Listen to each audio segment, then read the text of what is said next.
তো ওই মৃত্যু থেকে জীবনের পূর্বক্ষণ পর্যন্ত এটা হলো বারজাক। আমরা এখন মরবো, এই মরার থেকে আবার হাসরের ময়দানে উঠবো, তো এই মরার পরে আবার দ্বিতীয় জীবনে পদার্পণ করব, এর মাঝখানে সময়টা হলো বারজাক, পর্দার আড়ালের জগৎ। এখন প্রথম বারজাকে আমাদের কোনো কবর আযাব হয়নি, না হওয়ার কারণ প্রথম বারজাকে আমরা সবাই আল্লাহকে দেখে রব বলে স্বীকার করে আমরা মৃত্যুবরণ করেছি। কাজে এই জন্য প্রথম বারজাকে আমাদের কোনো কবর আযাব হয়নি, বা যে পর্দার আড়ালের জগৎ, এই জগতে আমাদের কোনো শাস্তি হয়নি। আর এখন যে আমরা পর্দার আড়ালের জগতে ঢুকবো, এখানে আমরা দুই ভাগে ভাগ হয়ে যাব, মোমেন এবং কাফের। মোমেনরা ইল্লিনে থাকবে আর কাফেররা সিজ্জিনে থাকবে। তো ইল্লিন মানে উন্নত জায়গা, আর সিজ্জিন মানে জেলখানা।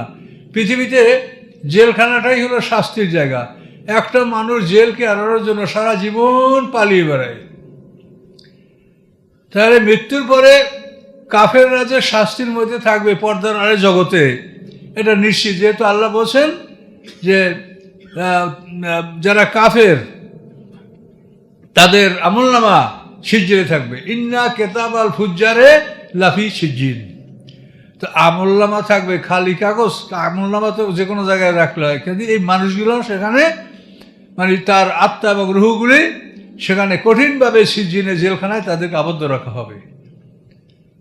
অন্য কেতাব আল আবরাফি ইল্লিজিন, এবং নেককারদের আমলনামা এটা উন্নত স্থানে তাদের আমলনামাও রাখা হবে, এবং তাদেরকে সেখানে সংরক্ষিত রাখা হবে।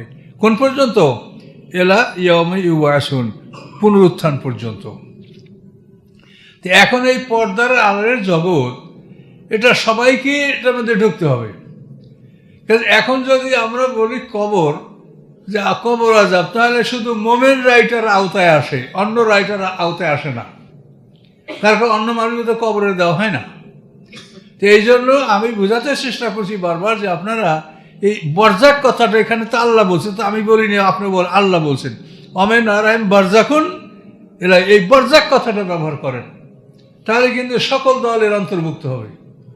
যে মৃত্যুর পরে পর্দার আড়ালে জগতে সবাই ঢুকবে, এবং সেখানে সবাই ইল্লিন এবং সিজ্জিনে এই দুটো জায়গায় থাকবে। কাজেই কবর আযাব নিশ্চিত। সিজ্জিন মানে জেলখানা। তাহলে এটা নিয়ে কোনো কিন্তু তর্ক নাই। কিন্তু এটা নিয়ে এমনভাবে আলেম সমাজ তর্ক করছে, কেউ ফতুয়াই দিয়ে দিয়েছে যে উনি তো কবর আযাব বিশ্বাস করে না।